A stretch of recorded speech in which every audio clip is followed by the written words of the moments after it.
সাহেব শ্রদ্ধাভাজন, উনি অনেক ব্যস্ত মানুষ, ডাক্তারদের ব্যস্ততার তো শেষ নেই। এত ব্যস্ত যে প্রেসক্রিপশন এমন লেখা লেখে যে ফার্মেসিওয়ালারা ছাড়া কেউ বোঝে না, কারণ ওনারা তো ব্যস্ত থাকেন। তাড়াতাড়ি সুন্দর করে লিখতে গেলে একটু সময় লাগে, ঠিক না বেঠিক? তো এই জন্য এত খারাপ করে লেখে যে ফার্মেসিওয়ালারা ছাড়া বোঝে না। একবার একজন প্রেসক্রিপশন নিয়েতে গেছে হাসপাতালে, দূর ফার্মেসিতে আপনার একটু বলি, যাওয়ার পরে ওই নিচের 1 নম্বর পাতে নিচের সাইডে ওষুধ দিয়েছে, দিয়ে বলছে ভাই 1 নম্বরটা আমাদের ছিল, শেষ হয়ে গেছে, আপনি অন্য দোকান থেকে নেন। আর এক দোকানে গেছে, ও যে বলছে ভাই এই ওষুধটা তো আসলে অর্ডার করে আনতে হয়, তা আপনি যদি অর্ডার দিতে বলেন তাহলে অর্ডার দিবানে। তো বলছে না আমাদের তো এখনই লাগবে। আর এক দোকানে গেছে, সে যে বলছে ভাই এই ওষুধটা তো ফ্রিজে রাখতে হয়, আমাদের এখনো ডিপ ফ্রিজ কিনা হয়নি, তো এই জন্য ওষুধটা নেই। আর এক দোকানে গেছে, যে বলছে দেখেন দিন এই ওষুধটা আছে কিনা, বলছে ভাই এই ওষুধ তো বেকায়দা ওষুধ, কার এই রোগ হয়েছে? তা বলছে যে আমার এক আত্মীয় বা আপন জনমুখীর, আমার ভাইয়ের বাপ বা দুলো ভাইয়ের। তা বলছে আল্লাহ ও তো যা খাতি চাই খাওয়াই দিয়েন, জীবনের শেষ খাওয়াই দিয়েন। এই ওষুধ যা লেখে সে আর বাঁচে না। ও তো সে বেকায়দা অবস্থা যে হয়েছে, সামান্য পেট ব্যথা, এ কি ওষুধ লিখেছে, এ শেষ খাওয়াইতে হবে। ডাক্তারের কাছে গেছে, যে বলছে স্যার এ ওষুধ লিখেছেন নিচের সাইডে তো পাইছি, উপরেরটা পাইনি। এ ফার্মেসিওয়ালারা তো সব দেখি কেউ কয় যে ভাই অর্ডার দিয়ে আনতে হবে, এটা আমেরিকাতে আনতে হবে, লন্ডনতে, ফিলিপাইনতে, ফিলিস্তিনতে। একজন তো বললো যে যা খাতি চাই রুগীর খাওয়াই দাও, ওর আর দরকার নেই। তো ডাক্তার এটা কি ওষুধ আসলে? ডাক্তার বলছে ভাই ওটা তো আসলে কোনো ওষুধ না। তো বলছে কি? বছর নতুন কলম দাগ পড়ছিল না, তাই উপরে একটু দাগাদাগি করেছি। সহ্য না করি পারা যায়? নতুন কলম বল একটু চালু করার জন্য উপরে একটু দেখেছে, আর ফার্মেসিতে যেয়ে এবার কবরে পাঠাইতেছে। তো এই জন্যই যাই হোক, আলহামদুলিল্লাহ আমার ডাক্তার সাহেব পাশে বসে আছেন, উনি আসলে ওরকম না। আমি এটা বললাম, এরকম আছে অনেকেই, আবার অনেকেই সার্টিফিকেট না নিয়ে ডাক্তারি করছে, আছে না নাই? বলছে আইসিইউ কি? বলছে আইসিইউ হইলো মানে আইসিইউ ওই সেই মোশাররফ করিমের সেই ভূগোলের মতো। বলছে যে ভূগোল কি? তা বলছে ওই ভূগোল না, কুমেরু কি? বলছে কুমেরু হইলো কুমেরু এরকম একটা 2টা ট্রেন পাটি দিয়ে এরকম ঝকঝক করে ট্রেন যাচ্ছে, নিচে পাথর আছে, ওর নাম হইলো কুমেরু। বলছে 10-এর মধ্যে 10। তো এরকম আছে না, মানে স্যারও জানে না যে আসলে কুমেরু কি সুমেরু কি, ও না জানলেও কি লিখবে। আমার যদি কোনো ওষুধ লিখে দেয়, আমার রোগ হয়েছে গ্যাসের, উনি যদি ক্যান্সারের ওষুধ লিখে দেয়, আমার কিছু করার আছে? ফার্মেসিওয়ালা দেবে, খেয়ে পড়ি থাকবো। তো এই হলো অবস্থা। যাই হোক, তো আমার ভাইজান আসলে ওরকম না, উনি অত্যন্ত চমৎকার একজন মানুষ। কোরআনের মাহফিলে সমস্ত সময়কে উপেক্ষা করে এসে বসেছেন আমার ভাইজান। এছাড়া আমার আগে আলোচনা করেছেন জনাব মাওলানা আব্দুল হালিম যশোরী, আলোচনা করেছেন হাফেজ মাওলানা হেলাল উদ্দিন সাহেব। প্রধান অতিথি হিসাবে তো থাকার কথা ছিল আমাদের আজিজুল ইসলাম খন্দকার আজিজ সাহেব, যিনি আপনাদেরই নির্বাচিত এমপি এবং হাফেজে কোরআন। হ্যাঁ, কোরআনের হাফেজ না উনি কিছুটা? হ্যাঁ আলহামদুলিল্লাহ। তো হ্যাঁ 11 পাড়ার হাফেজ, আলহামদুলিল্লাহ। তো এরকম হাফেজে কোরআনদের সংসদে দেখার দরকার আছে না নাই? আর যাই হোক, ওনারা দুর্নীতি করবে, আর এরপরে যদি দুর্নীতি করে তা আর আমাদের কিছু করার নেই। আমাদের যা করার করেছি, বাকিটা ওদের ইচ্ছা, ওদের মন মর্জির পরে। তারপরে আমার আগে আলোচনা করেছেন আমাদের তাওহিদ ভাই।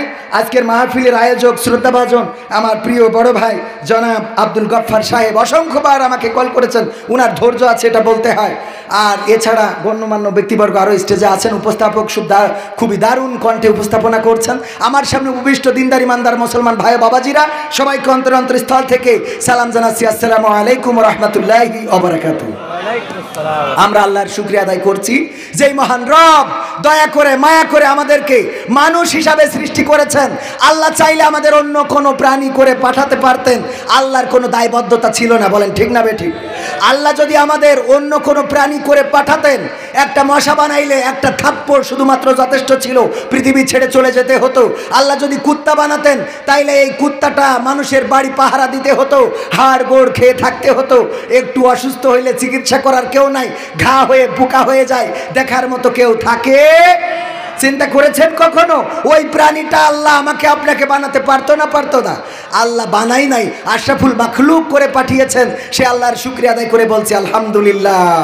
অথচ আমরা মানুষ এতটাই অকৃতজ্ঞ যে আল্লাহর শুকরিয়া আদায় করি না।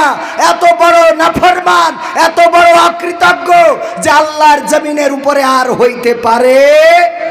চেয়ারম্যান সাহেব একটা কুত্তা পুষেছে, কি কি পুষেছে? কুত্তা। পুষার পরে ওই কুত্তারে কি আপনার হরিণীর গোশত কিনে এনে খাওয়ায়? কুরবানি বা ঈদের সময় গোশ কিনেছে, আলাদা করে কুকুরের জন্য 500 গোশ কিনেছ নাকি? কেনে নাই। বরং কি করেছে, ওই কুকুর শুধুমাত্র ঈদের সময় সবাই গোশ খাইলো, আর যে হাড়গুলো চিবাইতে পারলো না, একান্ত যেগুলো চিবানো যায় না, যেটা চিবানো যায় ওইটাও চাবায় না, ওইটাই চাবাইয়ে ফেসে করি তারপরে থুয়ে দেয়, যে ওইটা যদি কুত্তা খাতি যায় দেখে এর মধ্যে গোশের ছান ছাড়াও নেই। ঠিক না বেটে? চাবানো হয়, চিবানো হয়। ভাইয়েরা আমার, এই কুত্তা হাড় খাইল। খাওয়ার পরে উনার বাড়িতে আমি রাত্রিবেলা একদিন যাচ্ছি, যাওয়ার সময় হঠাৎ করে কুকুর শুরু করে শুরু করে দিস। আমি তো বেকায়দা অবস্থা, কুত্তাই করে ঘাও ঘাও শুরু করেছে, ইচ্ছা মতো শুরু করে দিল। হঠাৎ করে চেয়ারম্যান বের হলো, হয়ে দেখলো না এই লোক সমস্যা নেই, এ তো আমাদের পরিচিত কবির বিন সামাদ, দল এক না হইলেও সম্পর্ক আছে না নাই? চেয়ারম্যান সাহেব কুত্তারে ধমক দেবে না আমারে ধমক দেবে? কারে দেবে? কুত্তারে ধমক দেবে। চুপ থাক। কুত্তা বুঝতে পেরিস ভুল একটা হয়ে গেছে, বোঝে না। আর কি ও ঘেউ ঘেউ করবে? ঘেউ ঘেউ তো করে না।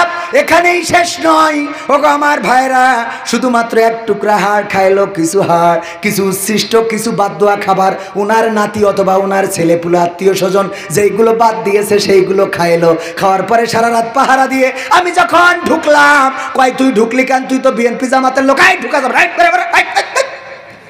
বললো এই না, কিছুই বলিস না। ও দেখলো ভুল হয়ে গেছে। এরপরে ওই কুকুর শুধুমাত্র ভুল হয়ে গেছে এইখানে চুপ থাকে না, বরং মালিকের কাছে ঘেঁষতে থাকে, আর লেজটা ছোট করে বলে আমার ভুল হয়ে গেছে, আমার ভুল হয়ে গেছে। বলে না? খেয়াল করেছেন কখন? আস্তে করে বলতে থাকে আমার ভুল হয়ে গেছে, অথবা মাটিতে পা আছড়ায়। আমাকে যখন বিদায় দিয়ে দিল, বিদায় দেওয়ার পরে কুকুরটা মাটিতে পা আছড়ায় আর মাথা নিচু করে বলে আমার ভুল হয়ে গেছে, ক্ষমা করে দাও। বলে না? খাইলো একটু হাড়, একটু উচ্ছিষ্ট, আর রাত জেগে সারাটা রাত জেগে পাহারা দিল। এর মধ্যে বাড়িতে যদি চোর ঢোকে সচেতন করে দেয়, নিজের জীবন যেতে শিকার, কিন্তু চোরকে চুরি করতে দেয় না, এমন কুকুর আছে না নাই? এই কুকুরটা একটা হাড় খেয়ে যতটা মালিকের কৃতজ্ঞ থাকে, আমি আপনি চোখ পাইলাম, হাত পাইলাম, দাঁত পাইলাম, নখ পাইলাম, চুল পাইলাম, চেহারা পাইলাম, সৌন্দর্য পাইলাম, এরপরেও রোজাটা রাখতে পারলাম না, তারাবি পড়তে পারলাম না, কদরের নামাজ পড়লাম না, তাহাজ্জুদ পড়লাম না, কোরআনের পথে আসলাম না, কোরআনের পথে চললাম না। বলেন ওই কুকুর আমার থেকে ভালো নাকি মন্দ? বোঝা গেছে তো? খারাপ ভাবে নিলেন? খারাপ ভাবে নেওয়ার দরকার নাই। আল্লাহ রাব্বুল আলামিন ছোট ছোট জিনিস দিয়ে উদাহরণ দিয়েছেন। সূরা নামল অর্থ কি? পিঁপড়া। অর্থ কি? পিঁপড়া। পিঁপড়ার নামে সূরা আছে। এই পিঁপড়ার কথা যদি চিন্তা করেন, আল্লাহ চাইলে আমাদেরকেও পিঁপড়া বানায়া পাঠাইতে পারতো। রাস্তার এপারের পিঁপড়া আর ওপারের পিঁপড়া। এপারের পিঁপড়া চিন্তা করলো আমাদের মেয়ে বড় হয়েছে, বিয়ের দরকার, পাত্র দেখার জন্য গেছে ওই পাশে, পাত্র পছন্দ হয়েছে, বলল তোমরা আসো। বলল দেখো দিনের বেলায় তো বের হওয়া যাবে না, রাত 12টার পরে যাব। রাত 12টার পরে লোকজন চলাচল করে না, এই সময় আমরা বিয়েটা করে আসবো। পিপিলিকার শাড়ি বরযাত্রী নিয়ে ধরেন বিয়ে করার জন্য এসেছে এই পারে। বিয়ে করে যখন বাড়ি ফিরে যাচ্ছে, চেয়ারম্যান মাহফিল শেষ করে বাইকটা নিয়ে টান দিয়েছে। এই যাওয়ার সময় পিঁপড়ার ওই লাইন দেখে চেয়ারম্যান তো জনদরদি, দেশ ও দশের সেবা করে বেড়ায়, এই জন্যই আস্তে করে মোটরসাইকেলটা উঠাইয়ে পার করে নিয়ে যায় নাকি? পার করে কি নিয়ে যায়? না, নিয়ে যায় না, বরং ওই মোটরসাইকেলটা চালিয়ে দিল। সাথে থাকা আমিও চালাইলাম, আমার আব্দুল্লাহ সিদ্দিকী ভাই চালাইলো, ডাক্তার চালাইলো, ওরা চালাইয়ে ওখানে পিঁপড়েদের পিছে থুয়ে চলে গেলাম। বর মারা গেল না বউ মারা গেল, কেউ কি কোনোদিন খবর নিছি নাকি? আমি আপনি যদি পিঁপড়া হইতাম, এমন একটা বাইকের চাকায় পড়ে থাকতাম। একটা ইঁদুর যদি বানাতো, ইঁদুর টায়ারে পিষ্ট হয়ে যেতাম। একটা শিয়াল যদি বানাতো, এই শিয়ালটা রাস্তায় পড়ে থাকে। কত মানুষ ট্রাকে ধাক্কা দেয়, বাসে ধাক্কা দেয়, শিয়ালটার জন্য কারোর মায়া মায়া হয় না, ধাক্কা দিয়ে মেরে থুয়ে চলে গেল। ওই রাস্তা থেকে কেউ সরাইও না। ওই ট্রাক বাসগুলো যেতে যেতে ওই শিয়ালটা ধুলি কণায় পরিণত হয়ে যায়। আল্লাহ চাইলেই এমন কোনো প্রাণী বানায়া পাঠাইতে পারতেন না? পারতেন না? যে আল্লাহ আমাদের এত কিছু, এত সকল প্রাণী না বানায়া মানুষ বানিয়েছেন, সে আল্লাহর শুকরিয়া আদায় করার দরকার আছে না নাই? সবাই জোরে জোরে বলেন আলহামদুলিল্লাহ। পবিত্র কোরআনের সূরা বাকারা 2 নম্বর সূরা। বাকারা শব্দের অর্থ কি? গরু, গাভী। গরু থেকে আল্লাহ নাস। পবিত্র কোরআনের 114টা সূরা দিয়েছেন। এই 114টা সূরা দিয়ে আল্লাহ রাব্বুল আলামিন জানাইলেন, বাকারা তোমারে গরু দিয়ে শুরু করলাম, আর নাস মানুষ বানাইয়ে শেষ করে দিলাম। বলেন সুবহানাল্লাহ। এই কোরআন মানলে গরু থেকে কি হয়ে যায়? কথা কয় না, কি হয়ে যায়? মানুষ হয়ে যায়। আল্লাহ বললেন কাইফা তাকফুরুনা। প্রথমেই পড়েছি, আপনাদের মনে আছে না নাই? 28 নম্বর আয়াত সূরা বাকারার 28 নম্বর আয়াত আল্লাহ বললেন কাইফা তাকফুরুনা বিল্লাহি ওয়া কুনতুম আমওয়াতান ফাআহইয়াকুম সুম্মা ইউমীতুকুম সুম্মা ইউহয়িকুম সুম্মা ইলাইহি তুরজাউন। আমার আল্লাহ বললেন, ও আমার বান্দারা, তোমাদেরকে কোন জিনিস তোমাদের মহান রব থেকে ভুলিয়ে দিল? আল্লাহ সম্বন্ধে অস্বীকার করা শিখিয়ে দিল। অথচ তোমরা ছিলে মৃত, তোমাদের কোনো জীবন ছিল না, তোমাদের কোনো আকার ছিল না, আকৃতি ছিল না। আমি তোমাদের জীবন দিলাম, আকার দিলাম, আকৃতি দিলাম, তোমাদের কথা বলার শক্তি দিলাম, তোমাদের দেখার জন্য চোখ দিলাম, শোনার জন্য কান দিলাম, ধরার জন্য 2টি হাত দিলাম, হাঁটার জন্য পা দিলাম। এত কিছু দেওয়ার পরেও তোমাদেরকে কোন জিনিস আমাকে ভুলিয়ে দিল? অথচ তোমরা মৃত ছিলে, তোমাদের জীবন্ত করলাম, আবার একদিন তোমাদের মৃত্যু ঘটাবো, আবার একদিন বেলা শেষে তোমাদেরকে আমার কাছে ফিরিয়ে নেব। ফিরে যেতে হবে কার কাছে? কথা কয় না, আল্লাহর কাছে ফেরা লাগবে না? লাগবে না।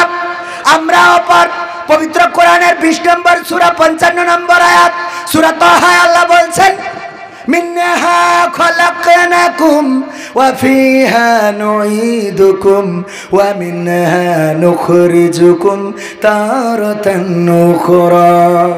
ও আল্লাহর বান্দা, এই আয়াতটা নাজিল হয়েছে আমরা কবরে যে পড়ি, কিন্তু কবরের জন্য নাজিল হয় নাই, কবরবাসীদের জন্য নাজিল হয় নাই। এই আয়াতটা নাজিল হয়েছে আল্লাহ রাব্বুল আলামিন মুসা আলাইহিস সালামকে দিয়ে ফেরাউনকে বলেছিল, ফেরাউনকে ভালো করে বোঝাও, ও গো ফেরাউন, এই মাটি থেকে তোমাকে সৃষ্টি করা হয়েছে, আবার একদিন এই মাটিতে তোমাকে ঢুকিয়ে দেওয়া হবে, আবার একদিন এই মাটি থেকে তোমাকে জীবন্ত করে উঠানো হবে। সুতরাং তোমার কিসের ক্ষমতা, কিসের লড়াই, কিসের বড়াই, কিসের পাওয়ার, কিসের শেয়ার, সব রেখে একদিন আল্লাহর কাছে হাজিরা দিতে হবে। ঠিক না বেঠে? রঙ্গরসের দিন ছিল আমার একদিন, 12 ঘন্টা বেলায় আমার সন্ধ্যা হইল, পাখি উড়ে যাওয়ার বুঝি সময় হলো, পাখি উড়ে যাওয়ার বুঝি সময় হলো। শরীরে চামড়া ছিল টান, মিষ্টি সুরে গাইতাম গান, গলার আওয়াজ আমার কত দূরে যাইতো। শরীরে চামড়া ছিল টান, মিষ্টি সুরে গাইতাম গান, গলার আওয়াজ আমার কত দূরে যাইতো। পাইকা গেল মাথার চুল, কথা বলতে পড়ে ভুল, পাইকা গেল মাথার চুল, কথা বলতে পড়ে ভুল, চোখে দেখি গন্ডগোল, দন্ত নড়িল, পাখি উড়ে যাওয়ার বুঝি সময় হলো, পাখি উড়ে যাওয়ার বুঝি সময় হলো। ঠিক না বেঠি? পাখি উড়ে যাবে, কবে যাবে জানি না, কোন অবস্থায় যাবে জানি না, হঠাৎ করে খবর আসতে পারে কবির বিন সামাদ আর নাই, হঠাৎ করে খবর আসতে পারে চেয়ারম্যান আর নাই, ডাক্তার যেহেতু আছে। একজন চাইনিজের বক্তব্য আপনাদেরকে শোনাই। একজন চাইনিজ বললেন, ওগো আমার সন্তানেরা, আমি মারা যাওয়ার পরে তোমরা আমার 3টা কাজ করে দেখাবা। কয়টা? কয়টা কাজ? 3টা। একটা হলো আমি মৃত্যুর পরে তোমরা আমার কফিন করবা, কফিন করার পরে ওই কফিনে দুইটা ছিদ্র রেখে আমার হাত দুইটা বের করে দিবা, আমার দুইটা হাত বাইরে থাকবে। এইটা হলো আমার প্রথম নসিহা, এইটা হলো আমার প্রথম ওসিয়ত। 2 নম্বর হলো আমার কবরে নিয়ে যাওয়ার পথে, আমার যখন কবরের দিকে নিয়ে যাবা তখন আমার 2 হাতের ওই পাশ দিয়ে টাকা ছড়াতে থাকবা, আমার জমানো অর্থগুলো তোমরা খরচ করতে থাকবা, রাস্তায় ছড়াইতে থাকবা। আর 3 নম্বর নসিহা হলো, 3 নম্বর ওসিয়ত হলো ডাক্তার ডেকে এনে আমার খাটিয়াটা বহন করাবা। ধনী মানুষ মারা গিয়েছে, মারা যাওয়ার আগে এই ওসিয়ত করেছি। সন্তানেরা জিজ্ঞাসা করলো, ওগো আমার পিতা, এমন কেন ওসিয়ত আপনি করলেন? হাত কেন বাইরে রাখতে হবে, টাকা কেন ছড়াতে হবে, আর ডাক্তার দিয়ে কেন কফিন বহন করাতে হবে? ওই লোকটি বললেন, ওগো আমার সন্তানেরা শুনে নাও, আমি এই পৃথিবীবাসীকে দেখিয়ে দিতে চাই আমি খেটেছি, 2টি হাত দিয়ে লড়াই করেছি, সংগ্রাম করেছি, অর্থ উপার্জন করেছি, টাকা গুনেছি, স্বাক্ষর করেছি, দুর্নীতি করেছি, অন্যায় অপকর্ম করেছি, যাই করেছি টাকা পয়সা উপার্জন, সমস্ত টাকাগুলো খালি হাত, আমি শূন্য হাতে চলে যাচ্ছি, একটা টাকাও সাথে করে আমি নিয়ে যেতে পারলাম না, শূন্য হাতে যাচ্ছি। 2 নম্বর ওসিয়ত, টাকা ছড়াবা। আমি দেখাইতে চাই পৃথিবীর মানুষ যেন দেখে আমি মৃত্যুর পরে আমার টাকা আমার কোনো কাজে আসে নাই। কাজে আসবে নাকি? না, কাজে আসবে না। কয়দিন আগে জিজ্ঞাসা করলাম, জাহান্নামে যাবে কোন শ্রেণীর ব্যক্তি বেশি আর জান্নাতে যাবে কোন শ্রেণীর ব্যক্তি বেশি? এভাবেও ভালো কাজ করা যায়। ইসলামের বেসিক নলেজ নিয়ে যে প্রশ্নগুলো করি, বললাম জান্নাতে যাবে কোন শ্রেণীর ব্যক্তি বেশি। একজন ভাই যশোরে বাড়ি, বলতেছে ধনীরা সবচেয়ে বেশি জান্নাতে যাবে। আমি বললাম, কেউ ওখানে যেও কি টাকা পয়সা ঘুষ দিয়ে যাবে নাকি? বলছে হ্যাঁ। সহ্য না করে পারে, ওখানে কি টাকা দিয়ে ঘুষ হবে? জান্নাতে বেশি যাবে কারা? কারা? গরিব দরিদ্ররা। আর জাহান্নামে যাবে বেশি কারা? কারা? হ্যাঁ, ধনীরা। যদি হয় সত্য, যদি স্যার বলে যে না এটা হয় নাই, তাইলে স্যার আমার হইবে না। কেন? কারণ সত্য যেহেতু হয় নাই, তাইলে মিথ্যা হবে, ঠিক কিনা? সত্য মিথ্যা আগে পরীক্ষা ছিল না, যে নবাব সিরাজউদ্দৌলার সাথে মীর জাফর বেঈমানি করেছে, সত্য নাকি মিথ্যা? কে একজন বলছে স্যার এইটা মিথ্যা, তা বলছে তোর হয়নি ভাই। আরেকজন বলছে স্যার আমার হইবে না, কারণ যেহেতু মিথ্যা হয়নি তাহলে সত্য। তো দরিদ্ররা যদি জান্নাতে বেশি যায়, তাহলে জাহান্নামে ধনীরা। একেবারে ডাইরেক্ট বলে দিলাম, আসলে তা না, জাহান্নামে বেশি যাবে নারীরা। কারা? নারীরা বেশি জাহান্নামে যাবে। তার প্রমাণ এখন যদি ঘোরেন বাজারগুলোতে, স্বামীরা মসজিদে চিৎপটাং হয়ে শুয়ে আছে, আর নারীরা বাজারে ঘরে রে। ঠিক না বেঠে? নারীরা ছাড়া বাজারে আর নাই। আমার হুজুর, আমার উস্তাদ আব্দুল হাই সিদ্দিকী ভাই আসার পথে গাড়িতে বসে বলছে, একজন এসলো আমার পরিচিত, সালাম দিয়ে বলছে, হুজুর আমার ভাবি ভাই বিদেশে থাকে, তাই ভাই ভাবি একটু দায়িত্ব পড়েছে, ভাবি নিয়ে একটু ঘুরাই নিয়ে আসো। তাই এখানে আইসি, ওখানে কি যেন না, সিটি প্লাজা নাকি, বিকে সিটি রাজারহাট, এই জায়গায় একটু ভাবি নিয়ে রে। বোঝা গেছে? ভাই বিদেশে থাকে, তাই দায়িত্ব পালন করছে। ভাই তুই দিনই দায়িত্ব পালন করিস, কর। রাত্রি যদি করিস তাহলে তো দেশ মারা সারা। কথা কয় না? আর মা বোনেরাও, এদেরও লজ্জা শরম নেই। আমরা শালির সামনে জাতি আমাদের বড্ড লজ্জা করে যে শালি না জানি পকেটে হাত দিয়ে বসে, ঠিক না? আর নারীরা দেওয়ারের সাথে ঘুরে বেড়ায় আর গান গায়, স্বামী আমার যেমন তেমন, দেওরাই আমার মনের মতো। হ্যাঁ, আছে না নাই? স্বামী ওর যেমন তেমন, দেওরাই ওর মনের মতন। স্বামীর জন্য সংসার করে না। আমি প্রবাসে থাকতে দেখি একজন প্রবাসীকে তার ভাবি বলতেছে, দেখো তুমি আশা ভরসা দিয়ে রেখেছো বলে আমি এখনো তোমার ভাইয়ের ঘর করতেছি। সহ্য না করে পারা যায়? আছে না নাই? নারীরা আগে বলতাম এক জায়গায় ভাত আর মুড়ি রয়েছে, কিন্তু ভাতও অল্প মুড়িও অল্প, লোকজন বেশি। বলছে কে মুড়ি খাবা আর কে ভাত খাবা? বলো যে মুড়ি খাবা সে ভাত খাতে পারবে না, মানে ওর ধারণা হইলো যে মুড়ি খাবে সে ভাত খাতে পারবে না। জিজ্ঞেস করছে ভাত খাবা কিনা, মুড়ি খাবা কিনা? একজন হাত তুলি বলছে আমি মুড়ি খেয়ে তারপর ভাত খাবো। মুড়ি খেয়ে? তো বাড়িতে ভাত খাবো, তো ভাত বাঁচানোর জন্য এই কথাটা বলছিল। আল্লাহ বললেন ওয়া করনা ফি বুয়ুতিকুন্না ওয়ালা তাবাররাজনা তাবাররুজাল জাহিলিয়াতিল উলা। ওগো নারীরা, তোমরা পর্দার মধ্যে থাকো, জাহিলি যুগের মেয়েদের মতো সেজে গুজে নিজেদেরকে প্রদর্শন করে বেড়ায়ও না। কথা টাকার। এইবার ওরা বলল আল্লাহ আমরা পর্দাও করব আর সেজে গুজে অশ্লীলতাও করব। ঠিক না বে ঠিক? এখন টিকটক করে বুরকা পরে না বুরকা ছাড়া, বুরকা পরে মাথার মধ্যে ফুল দিয়ে, ওরে বাবা বুরকা ড্যান্স। আজ আবার দেখলাম এক স্কুলের মাস্টার বাসের মধ্যে ড্যান্স আসছে, লুঙ্গি ড্যান্স ছাত্রীদের সাথে। ছাত্রীরাও নাচে, স্যারও নাচে। স্যার মাঝে মাঝে একটু হাত মাত ধরতে চায়, কারণ বুড়ো বয়সে একটু ছাত্রীদের হাত ধরলে এনার্জি বাড়ে না কমে? কথা কয় না? আরে স্যারেরা তোরা যে কি শুরু করলি? এই সমাজে যারা ছিল বিশ্ব বিবেক, ওরা এখন বিশ্ব বেহায়া হয়ে যাচ্ছে। বলেন ঠিক না বেটি? তবে সবাই না। আবার এই কথা বললি অনেক স্যারেরা না জানি আবার আমার নামে একবার দেখলাম যে শিক্ষকেরা আমার নামে উকিল নোটিশ পাঠাইছে। কবির বিন সামাদ একটা নাটক করেছে করোনাকালীন সময়ে, যে টিচাররা স্কুল খোলার কারণে একটু রাগ হয়েছে যে এত তাড়াতাড়ি স্কুল কেন খোলা হলো, এতদিন বসে বসে বেতন পাচ্ছিল আর খাচ্ছিল। এই নাটকটা করার কারণে আমার বাড়ি উকিল নোটিশ চলে গেল। কবির বিন সামাদ টিচারদের অপমান করেছে। আমি কি অপমান করেছি? এই বাসের মধ্যে যারা মেয়ে কন্যা টিচারদের কাছে যে সন্তানগুলো দেয়, তারা চিন্তা করে আমার সন্তান দিলাম। শিক্ষকেরা পিতার মতো, কিন্তু সেই শিক্ষকেরা যখন মেয়েদের নিয়ে বলে লুঙ্গি ড্যান্স, লুঙ্গি ড্যান্স, লুঙ্গি ড্যান্স, লুঙ্গি ড্যান্স, আছে না নাই? আর আমার চোখে পড়েছে, আমার এই ভিডিও আমরা ডেসক্রিপশনে দিয়ে দেবো, আপনারা দেখেন। এখানে যারা ভিডিও করছে ওরা অনলাইনে খুঁজলেও পাবে লুঙ্গি ড্যান্স শিক্ষকের। যখন ওখানে দিয়ে দেবে আপনারা দেখে নিন। এই অবস্থাগুলো আমাদের সমাজে চলছে, এর থেকে পরিত্রাণের দরকার আছে না নাই?